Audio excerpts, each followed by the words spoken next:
Welcome to Moments with Marianne. I'm so delighted we're spending this time here today. We have a very empowering show coming right up with special guest Erika Buenaflor, and she's here today to talk to us about her new book, Cleansing Rites, Curanderismo. Now, Erika blends her experience and training in various healing modalities, and she trains to inspire and motivate people to live their truth and realize their bliss. As a modern-day curandera, she acts as a spiritual counselor, coach, shaman, mindful meditation teacher, and spiritual alchemist. So let's welcome to the show, Erika Buenaflor. Thank you, Marianne. Thank you. I'm so happy to be here. Oh, what a pleasure it is to have you here. And what a profound book. So, I've got to ask you, what was the inspiration behind writing this book? It was really multi-layered. It was a book that's been wanting to come out for quite some time.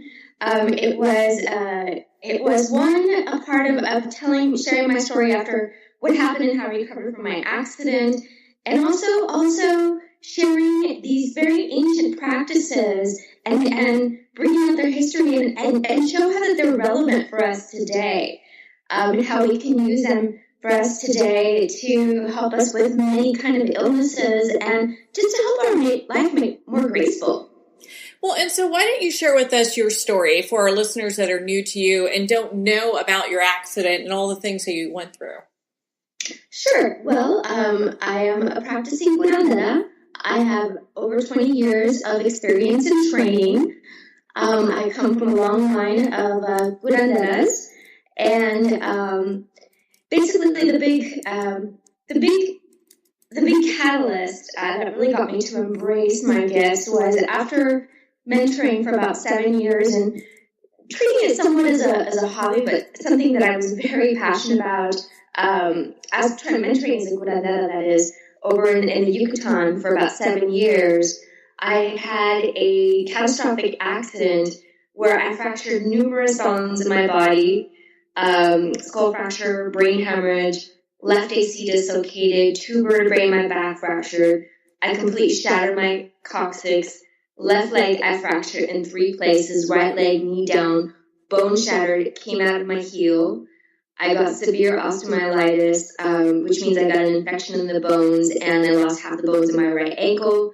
And I got these fractures by hiking. By the way, I slipped, and and I was in a wheelchair for almost a year, and they gave me all kinds of diagnoses. They said I wasn't going to be able to walk again. I'd be in pain the rest of my life. They said, sorry, your coccyx is shattered. We can't do anything about that. You're going to be in pain the rest of your life. And I lost half the bones in my right ankle, or a good portion of them, and they said, there's no way you're going to be able to walk without some kind of assistance. So when all those things happened, it was like a switch went on finally. Yeah. And I said, okay, either I listen to everyone tell me what's going to happen to my body, what's going to happen to my life, or I step into my power. And I chose to step into my power. And, I was pretty stubborn. I was, I really wanted to make a difference and be of service. And I went to law school and became an attorney. And I did, I was volunteering in nonprofits for most of my career for a decade, a good decade. Every week I was volunteering at nonprofits because I really wanted to be of service in that way. But I was really stubborn. I knew the curanderismo was a calling for me. That was something that was deep in my spirit. That was deep in my ancestry, in my soul. But I was like, well, I'm just going to study about it, and I don't know what I'm going to do with it, but I'm an attorney. Yeah. So you went straight for it. I was like, yeah, we'll see about that. Yeah. Well, and attorneys are so well known for, I guess I know quite a few attorneys and a few federal prosecutors, and they're so well known for when they, decide to get focused on a topic, man, they go after it. Yeah. And it took a while. I mean, after my accident, I just said, okay. I mean, I knew it wasn't my passion. So I said, you know what, I'm going to go back to school because, although I come from a long line of my great-great-grandmother, she was a very well-known curandera. My great-grandmother was a curandera. My grandmother actually also felt the calling to healing work, but she actually went to nursing school. And then my mom was the first in our family to go to college. My father was actually the youngest ever to graduate from UTEP. He graduated with an engineer degree at 16 years old. So my mom and my father started a trend in both sides of my family to go to school. So it was just like almost ingrained in me that, going to school was what I did. Becoming a professional is what I did. So, I thought to myself, okay, well, but I felt this hunger to go deeper also. And so it was twofold. I went back to school. One, because I thought, well, maybe I'll go back to school and I'll explore academia. Maybe I can go there and I can study shamanism and curanderismo. And also I felt that calling because, I continued my mentorship after my 7 years with two different mentors because I went to a different area of the Yucatan. And I continued my mentorship, and I really felt this calling to get to the roots, to get to our ancient history, because I felt like it wasn't there. I was looking and looking, and it was really inaccessible. So it was twofold. My going back to school was to find myself, to figure out if academia was my calling, and also to get ingrained in the indigenous histories, to get into my ancestry and figure out what they were doing, the ancient roots of curanderismo, which is what my book talks about and integrates as well. Then I went to academia, and I thought to myself, this is wonderful. I love studying. I love reading. I love the access to the books. But I realized that I didn't want to study shamans. I am the curandera. I am the shaman. Well, and when we talk about curanderismo, where does that originate from? Because that was actually the first time I've heard about it, and I was a little surprised. I'm like, ooh, this is something new. I can't wait to hear more. So it actually stems from the indigenous people, from the, we also call them with the Mesoamerican people, the ancient Mesoamerican people of the Americas. They had various practices of healing, of cleansing. They did soul retrieval work that, which is very popular now. That I do love soul retrieval work with people. They actually did that way back when, too, back in the ancient days. And they actually were doing brain surgery, long time ago, and healing people from various illnesses. They had compendiums of books with healing, with different plants and herbs and different ways of bringing back healing in a very holistic manner, not looking the mind, the body, and the spirit separately, but looking at it very holistically. So a lot of those practices come from the ancient indigenous peoples, which you're right, a lot of people don't know about. So that's why I feel like it's very important. I actually met with one of my professors in grad school yesterday. She asked me, is anyone doing what you're doing? Is this out there at all? Is this being done? I said, no, this is the first book. You're right. She's about like, that. Oh my God, that's wonderful. Well, and I find it so fascinating because you really do bring this ancient practice into modern times, because I think that's what a lot of people are searching for, is something that they can use that applies to them today. Exactly.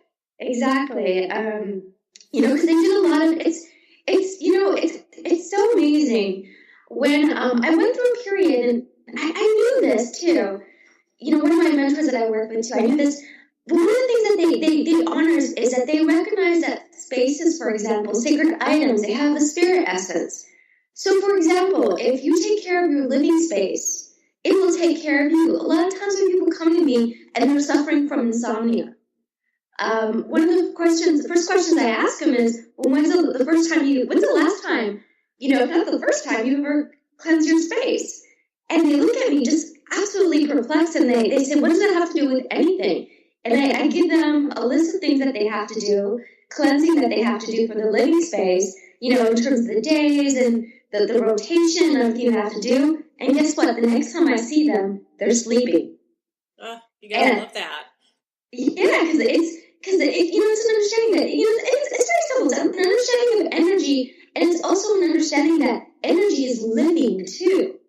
Energy can be living, can take on a living form. You know, it could be good energy, it could be positive energy, what we call a high frequency. So our house, it can have a high energy, a high frequency when we cleanse our space, when we love our space, when we bring up flowers, when we say, oh wow, you look so beautiful. It's, you know, it's after we clean our space, it's like we feel good in it. You know, it's an offering. It was in ancient Mesoamerican people, they believed that cleaning the spaces was also an offering too to the space, along with it feeling good. So it was like the space saying, why, thank you for cleaning me. Now you feel good in the space. Yeah, well, and it's interesting when we use these ancient practices, how, you know, when we talk about things like insomnia, which many people suffer from, or maybe, you know, even when they get into areas, into spaces, and I've heard of this a lot too, and you probably, I'm sure you're coming across this, where people, you know, they're maybe in their home or their work environment and they feel really depressed when they go to work or when they're at home. And it's because of the energy that's there. Definitely. That's another thing too, that a lot of people is the energy that's there, or, you know, it's also people aren't clear. You know, that's another thing too, that understanding that because there's so much energy that's being held, that they're walking through, that they're not cleansing that. Sometimes it muddies the vision, so to speak, our intuitive senses, you know, our feelings, our emotions, and it's good to give ourselves, just like our cars need tune-up. We also need that tune-up as well. You know, we give ourselves a tune-up when we go on vacation, but, you know, it's in a lot of times we go on vacation maybe twice a year. You know, the Mesoamerican people, they did baths, they took baths twice a day. Because they believe that water cleansing, certain cleansing should be done a lot.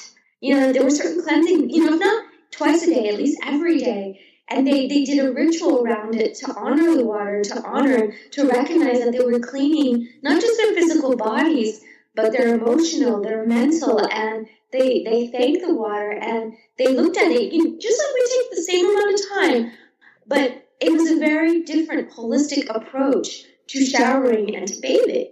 And it was a ceremony in and of itself, and living in the life that's more mindfully.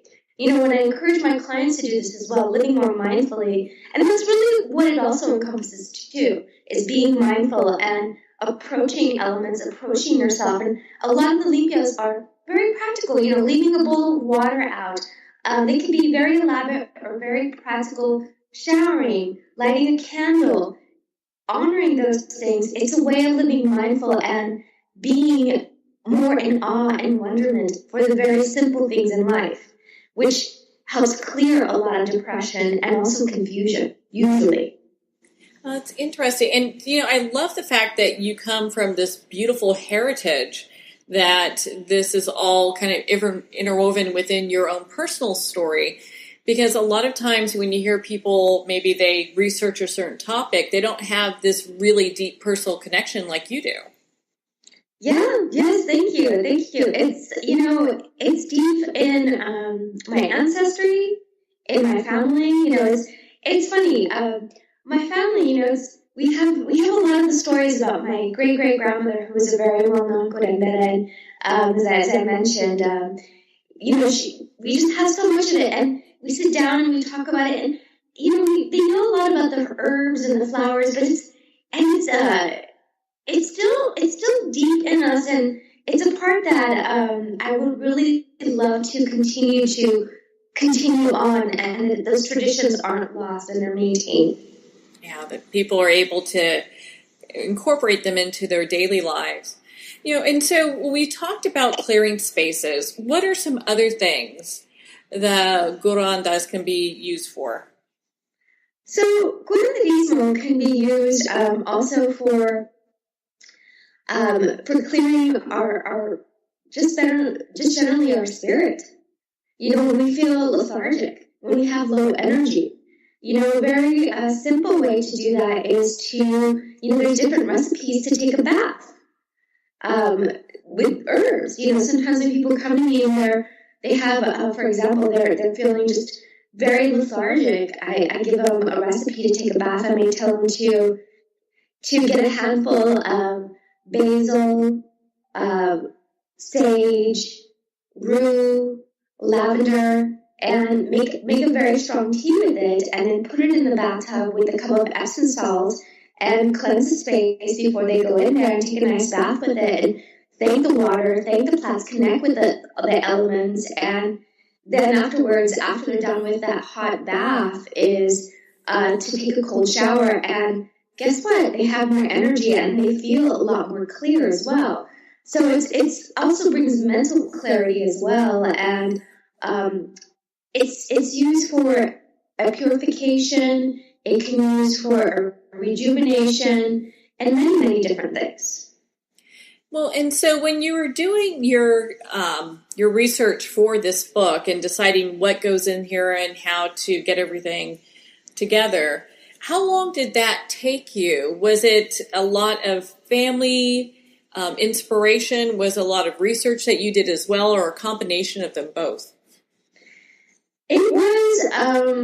It was a combination of my training and a combination of my experience, as well as my research.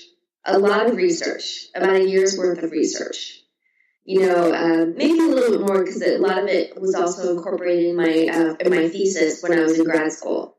That research continues on, because I bounce off of it. Sometimes I leave notes and then I just continue on from it. But it was about a year's worth of research, going back to the ethnohistorical records, the 15th and a lot of the 15th and 16th century, the ethnohistorical records, and also the pre-contact. And I mean by the pre-contact, I mean before the Spaniards arrived, a lot of the codices that still remained, I looked at those.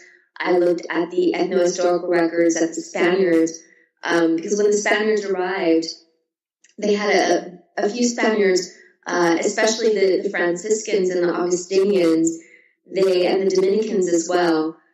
It was a period when the Spanish crown, Philip was actually trying to get information about the indigenous people, one for evangelization and also for some of their medicinal purposes too. There were medicinal records as well.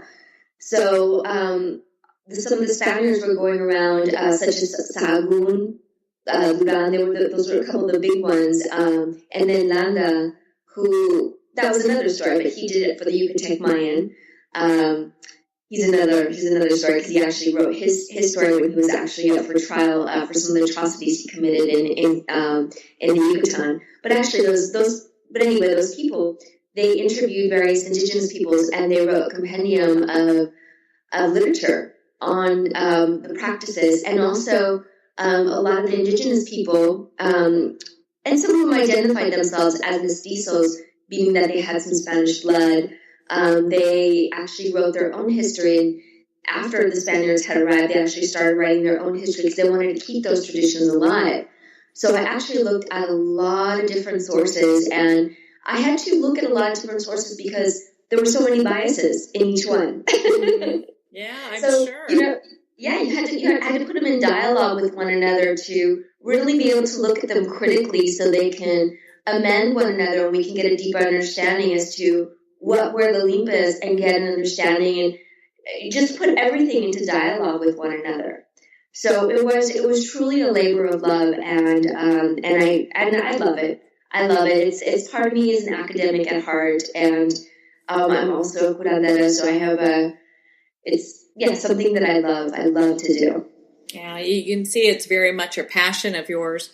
And so our audience can better understand, what are the shamanic elements of curandas? And I know I'm butchering the name here, so I apologize. But why do you, how do you say it one more time? Curanderismo. Curanderismo. Okay. So yes. What are some of the shamanic elements of it? Well, let me just walk you through it. Like, if somebody came for me for a session, that will tell you the elements. I'll intertwine the elements with that as well. Awesome. So if somebody comes to me for a session, one of the first things I do is I engage in what's called a plática. And a plática is what's known as a heart straightening talk, which is actually an ancient tradition from the Mesoamerican peoples it's a way of releasing through story. And it's very common, when someone, we talk to a good friend and they unload a very heavy story. Sometimes we get some of that energy, or parents or family. We feel like, oh my God, like tired after we just talk to relatives and they tell us some really heavy news. It's because there's energy in those stories.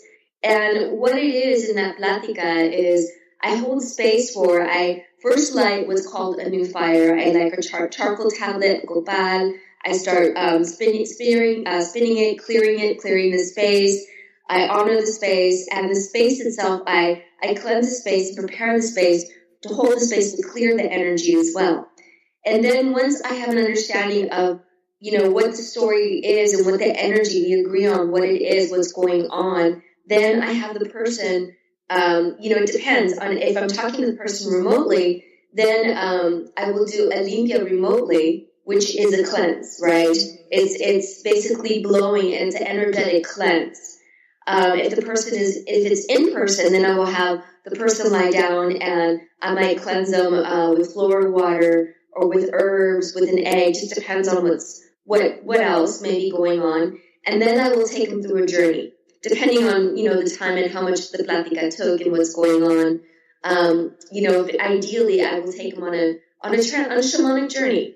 And it may be that they need some soul retrieval work. It may be that they need some clearing of karma, some balancing in karma, some clearing in curses, and different things that they've created. And maybe they want to manifest something ideal, an ideal job, or something else. And we go in and I connect with their I am presence. And we journey within their sacred heart. And I offer their I am presence. We go in, we do, if it's soul retrieval is needed or whatever is needed, we do energy work around there and then close the session. So those are basically the elements. The first part of it is the plática, which is the heart straightening type, finding out what is going on, what's needed. And, it's really about not just the story, but it's about tuning into the energy of what's being said. And how it's being said and how the person feels about it, right? And then clearing that energy. So there's many ways to clear it. Sometimes it's energetically, if it's remotely, and if it's in person, it's with various tools. So those are the two principal elements, the pláticas and the clearing, and they're all really intertwined. Well, when these people come to you for appointments, are you seeing that almost everyone needs some type of balancing of the karma and the soul retrieval? Is that a part that goes with each and every person you meet? Generally, a lot of people, I would say a good percentage of the people need some kind of soul retrieval work or some kind of, if not manifestation work. Ideal jobs or getting something that they want to manifest into their life, something beautiful and ideal.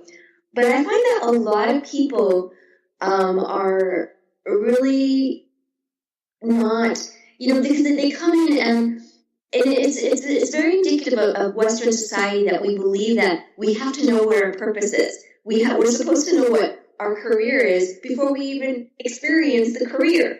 We're supposed to know how we feel about things before we experience it. When you're young, you're asked, well, what are you going to be when you grow up? That's silly because it's very backwards. It's very backwards. First experience it and then you like it. Then it's like, oh yes, then I like it. So what happens is, is what happens even with attorneys too, like such as myself. You go into career and you think, well, this is what it is. I'm going to make it work. I'm going to make it work because I'm supposed to like it. And what ends up happening that every day people go into jobs that they find out that they're not liking, and they, because of bills, they make stories up. Oh, I can't leave it because I have this or have that, or or they don't. They look at it. They get to a point where they almost feel frustrated. They don't know how to make a transition. Or they have maybe a car accident. That happens a lot too. A car accident that's traumatic, and they don't realize how traumatic, or a breakup that is traumatic, and a piece of them leaves. And, or, maybe they grew up and they were very quiet, and they were taught by their parents to be very quiet. There's just so many reasons that's there, and it manifests in different ways because patterns repeat. So, the limpias are very important because the limpias help clear the way, open up the pathway for the energies to figure out what is going on, what else is needed, so the person can become clear and have a better focus in terms of like, okay, this feels good to me, this doesn't feel good to me. Generally after limpia, people will tell me, wow, I have so much clarity. I feel good about this. I feel good with this. Doesn't work for me right now, and I'm okay with this, but I'm going to work with it, and I'm going to transition with it in this way. So at least they have clarity as to that. So that's generally the limpias help bring that clarity on various levels, mentally, emotionally, spiritually, and also help us to rejuvenate so we have more energy. Gosh, I'm sure a lot of people are going, that's exactly what I need. More energy. And, and you talk about in your book, removing unwanted energies from the body. So is that part of the whole process as well, where you're kind of removing the gunk so people have that more energy, or is there more to that? Yes. Sometimes that happens. Sometimes we're in spaces, we're in working spaces that have really dense energy, really heavy energy. And everything is energy, and we pick things up. And, it will manifest in some way, whether it's through low energy, whether it's maybe some kind of digestive issues. It will manifest in some way. And it's just like our car, we think so, like that's just so normal for us to think, oh, I need to give my car a tune-up. We also need to give ourselves a regular tune-up. Yeah.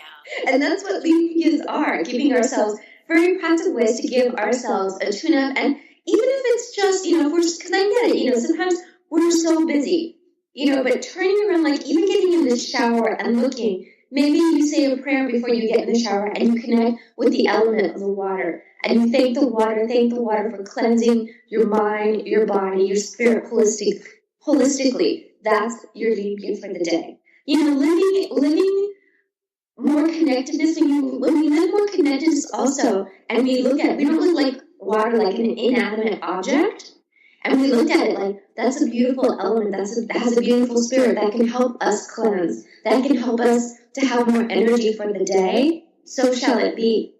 And that's how it is. And, and that's what, even our own body is wired, our neuroplasticity, we're wired that way to say, hey, even if you want to call it placebo effect, then so it is. Our body starts saying, hey, guess what? We have more energy because we've told our body is telling us to have more energy, and this water is going to cleanse us to give us more energy. And we start telling ourselves that every day. Whatever you want to call it, even if you're not a spiritual person and you want to look at like the science, just the science of it, because science is truly catching up with spirituality. But if you want to look at a lot of the studies that are done on self-directed neuroplasticity, that is what our brain is doing. It's creating peptides, it's creating neurons, we're creating neural pathways that are saying, hey buddy, we're going to get more energy, and just reorganizing everything to make sure that we have more energies, living ourselves and using, because that's what it is. It can be very, the limpias can be beautiful, elaborate rituals, ceremonies, or they can be very simple in terms of before you get in the shower, honor the water. Mm-hmm. Honor the water and honor that could be your limpia for the day. Well, and I know in your book you do talk about charged water, blessed water, and Florida water, and I would love for you to expand on those. So charged water, so blessed water, I'll start with it, that's very simple. So blessed water is basically getting water that's blessed from a priest, right? And charged water, it can be charged in many ways. It can be charged with as simply as, putting your hands, on a glass of water and just setting that intention of letting beautiful energy resonate out from your essence, from your hands, from your hand chakras, just from your essence into the water, saying a prayer and thanking the water for clearing you, for revitalizing you, or maybe if you're a practitioner as well, for charging your items. And what I mean by that is, maybe you're doing, if you're also going to be doing a cleanse with herbs for helping, the herbs to also cleanse you, and also the water that we drink from. Or maybe you have crystals that you want to cleanse some crystals, or you want to charge some crystals. So you put them in that charged water. Water is a very, in Curanderismo traditions, we always have a glass of water, charged water, handy for us on the day. Because we may do an egg limpia, which is a limpia with an egg. We run an egg through someone's body to cleanse someone, to lift energies from people and place it into the egg. But first we put it in the water so it can be clear and be ready for the person.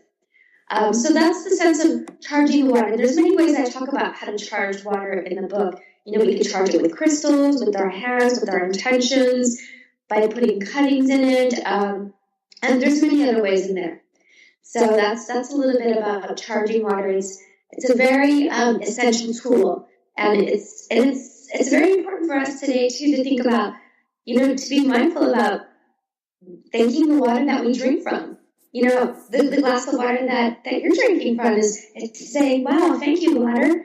And, late Dr. Moto showed us the studies that he did with water, and setting that intention, that he studied that just our simple intentions can change the very, the vibration, the frequency, the attunement of the water itself, and we're made of water. So that also changes us too.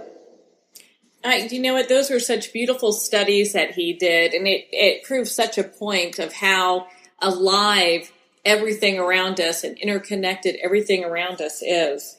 And I love how you use that as well. I know you also talk about Florida water in using the cleaning, and so in doing cleanses. And I'm not. I think that people, when they think of Florida water, they think of alligators and stuff like that. So Florida water, it's water that has been prepared, and there's many ways to prepare it. There's a lot of recipes that are online. It's an alcohol-based water that is made with aromatic flowers and herbs, and you can also buy it at the ethnic sections at many of the pharmacy companies like Rite Aid and Walgreens, and they have them throughout the nation, or you can just find out how to do it online. But the Florida water, it's used to do a limpia with. So what you do is, if you're seeing someone in person, you put a little Florida water in your mouth and you spray the person with Florida water. And then you run a rattle through them, just at the very edges of their body. So you're shaking that any kind of stagnant energy. And then you sweep them with either a feather fan, with flowers, with herbs. So you actually just remove and you give that person a cleanse. So that's one way that you do a limpia with the Florida water. Oh, I'm so glad that you explained that. And I think it's important for our listeners, because when they hear it, just like initially when I heard it outside of your book, you're like, what is that all about? That's very unique. I don't think I'm going to go into alligator-infested water or get some Florida water, but hey, but so it's nice you can get it at your local stores across the country, and it's so different than what people will assume when we look at different practices. Which kind of brings me to my next topic, because we've talked about, the cleansing of our own bodies, which we have to start with initially. And I love how your book talks about, the importance of that. And then how we go from that to our spaces. Is this practice also good for when we have, let's say, relationships that are out of harmony with people, or maybe our family or friends or people we work with? Yes, definitely.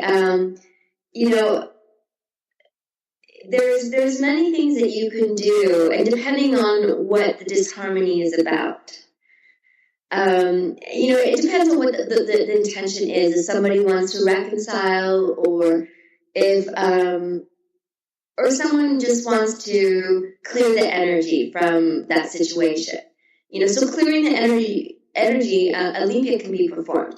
If there's a reconciliation involved, there's many things that I talk about in the book to do to help to inspire, and it's always done in a way that's honors everyone's free will and honors and respects. It's a way of working with the what's known in a lot of traditions as this is a Catholic practice as well. It's originated in indigenous, but it also draws from Catholic beliefs as well, and Christian beliefs, from the I am, from the divine presence within us. It's a way of, you get a picture. So for example, if you have a loved one you want to reconcile with, you say, you write down a prayer, and there's a petition that you write down. You ask that all energies be cleared, and you put a picture of them. You put a candle on top of that picture, and, I give instructions on what to do. Just basically you light that candle and you say the prayer, and it's a way that you're asking for, with and by the sacred fires of God's love, God's light, that any feelings that are less than love, less than light be cleared. Mm-hmm. And if, maybe that person just wants their space, that's also honored, and it's also a way to offer healing to people remotely as well. So it's very multi-purpose. Malikas they're multi-purpose. They really are. When people come to you also, and I'm just trying to get a better understanding of, like who would be the right people to come to you for different things. But when someone comes to you, sometimes do people understand that they need to do a soul retrieval, or do they feel like there's something missing in their lives, or something's going on where they maybe have a kind of a unrational fear, maybe of like water or something like that? So, if for example someone has a fear, if there's some fears that are going on, basically, we get to what is going on, and generally that has to do with some kind of trauma, maybe in this lifetime or maybe a past lifetime. So that's the journeying part is very important, and the clearing is very, very important as well. If there is, if they know that there's something is missing, then I find out. That's why the plática is very important. Is where they're happy and where they're not happy, and what do they want, and what has been going on. And sometimes I also do dream work interpretation as well. Because sometimes people have very vivid dreams and their unconscious is speaking to them. Oh yeah. I can, I think everyone's had a dream where they're like, wow, that was so vivid. What the heck does all that mean? Exactly. Well, and so it's nice to understand that you do these different things, because I would think, if someone needs to have a soul retrieval done, then, they may or may not be aware that's something that they need to look at. I think it really kind of depends on the people that come to you. Yeah. I mean, and that's the thing though, because if someone doesn't get it, if someone doesn't feel that, I'm of course not going to push anything by any means, because there has to be, and they have to tune in, because if someone's not ready, then it may be more damaging than good. To go ahead and go there. Well, and you also do a soul release, which I had never heard of. I mean, I've been doing this for a while. I know a thing or two. And so why don't you explain the difference between that and a soul retrieval? So a soul release is basically when, for example, it's basically when we're holding on to a piece of someone, the sacred essence energy of someone. And it often has, I see it very common in loved ones that have passed away, or ex-boyfriends, ex-girlfriends, ex-husband, ex-wives.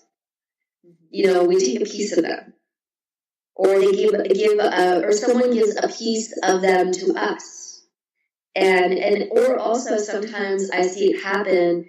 I saw it happen too in one situation where this was also something that's actually common as well. When there's a divorce, children may give a piece of their energy to their parents because they feel, maybe it's really traumatic for the parents. They see their mom or their dad really struggling, really suffering. Their kids give a piece of themselves. So, and later on we find out, hey, that's what happened, and that piece needs to be released. Well, how important is that? Because we really do want to just be responsible for our own energy, not everybody else's, right? So, yes. Well, and so where can people connect with you, Erika, and learn more about the work you're doing, maybe schedule an appointment, and of course, learn more about your new book? They can go to realizeyourbliss.com, and I also have online classes too on how to do limpias. So they can go on there, and I show people how to do it, and it complements the book as well. So the book, it brings a lot of the ancient history, and it's a tutorial. It's a written tutorial, and the online classes complement it because it's a visual.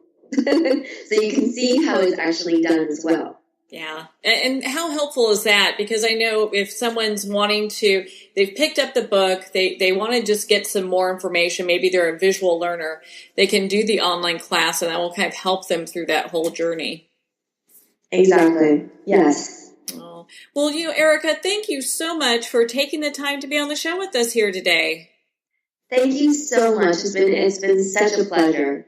Well, thank you so much, Erika. It's been such a joy to spend this time with you, and of course, to talk about your new book. Again, if you'd like to connect with Erika, you can at her website, realizeyourbliss.com. She's got lots of information there, and also you can learn more about her book.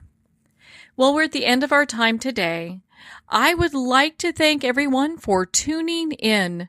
You've been listening to Moments with Marianne. And remember, make every moment count.